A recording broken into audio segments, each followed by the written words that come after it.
দিনে দুপুরে ভারতীয় চিনি পাচার হচ্ছে এবং ব্রিজের অবস্থা এই পর্যন্ত দেখেন।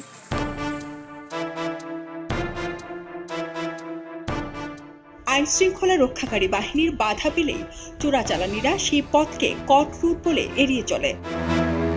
সিলেটের শালুটিপুরের পথ দিয়ে জালালাবাদ থানা এলাকায় 14 ট্রাক চোরাই চিরে ধরা পড়ার পর সেই পথটি চোরাকারবারীদের কাছে কট রুট হিসেবেই অনেকটা পরিত্যক্ত ছিল। 2 সপ্তাহের মাথায় সেই কট রুটে ধরা পড়েছে চোরাই চিনি বহনকারী 2টি ট্রাক। এ সময় একজন চোরাকারবারী পালিয়ে যায়। ট্রাক চালককে চোরাচালানের বাহক হিসেবে গ্রেপ্তার করেছে পুলিশ। এর আগে 19 জুন সিলেটের শাহপরান থানা পুলিশের হাতে ধরা পড়ে এক বাইক সহ একটি ট্রাক।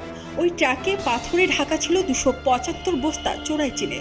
সিলেটে বন্যার সুযোগে চোরাই চিনির কট রুট ব্যবহার শুরু হয়েছে বলে সংশ্লিষ্ট সূত্রের মাধ্যমে জানা গেছে।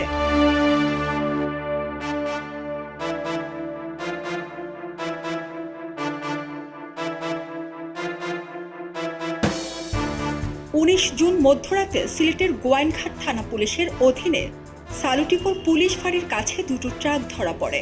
বন্যার সুযোগে সিলেটের হরিপুর থেকে চোরাই চিনি বাজারজাত করার তৎপরতার একটি ভিডিও খবরের কাগজের হাতে এসে পৌঁছায়। এতে দেখা গেছে ট্রাকে করে চোরাই চিনি নৌকায় তোলার অপেক্ষায় একদল। তবে ইঞ্জিন চালিত নৌকা করে এসব চিনি পারাপারে বন্যা কবলিত এলাকার ক্ষতি হতে পারে। এই বিষয়ে এলাকাবাসী হুঁশিয়ারি দেওয়ায় চোরাই চিনির নৌপথ ব্যবহার হয়নি। এদিকে সিলেটের আরেক সীমান্ত উপজেলা কানাইঘাটের মুলাগুল এলাকা দিয়ে চোরাই চিনি নামছে বলে খবর পাওয়া গেছে। সেখান থেকে ধারণ করা একটি ভিডিওতে দেখা গেছে মুলাগুল এলাকার পাহাড়ি পথ মারিয়ে চিনির সমতলে নামছে। কট রুট ব্যবহার প্রসঙ্গে শালুটিকোর ফাঁড়ি পুলিশের এসআই নূর মিয়া খবরের কাগজকে জানান, একটি ট্রাকে 140 বস্তা আর একটি ট্রাকে 3 বস্তা চিনি পাওয়া গেছে। এসব চিনি ভারত থেকে অবৈধ পথে এনে মজুত করা হয়েছিল। বিক্রেতার কাছে বিক্রির উদ্দেশ্যে নিয়ে যাওয়ার সময় ধরা পড়ে। শালুটিকোর পুলিশ ফাঁড়ির সক্রিয়তার বিষয়টি আগে টের পেয়ে দেলোয়ার নামের এক চোরাকারবারী পালিয়ে যায়। আলফু মিয়া নামের একজনকে আটক করা হয়েছে।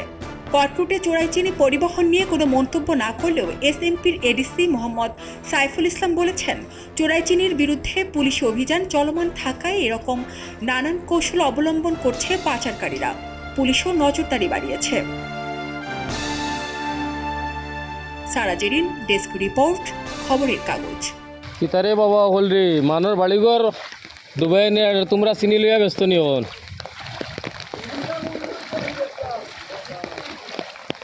চিন্তা করো চাইন ইঞ্জিন লোকা চালাইলে মাছের বাড়িঘর এটা রইব নি এখন।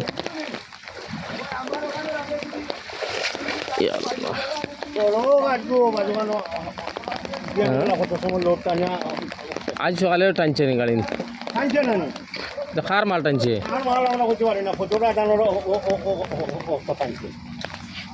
গাড়ি বাড়ি আইছে।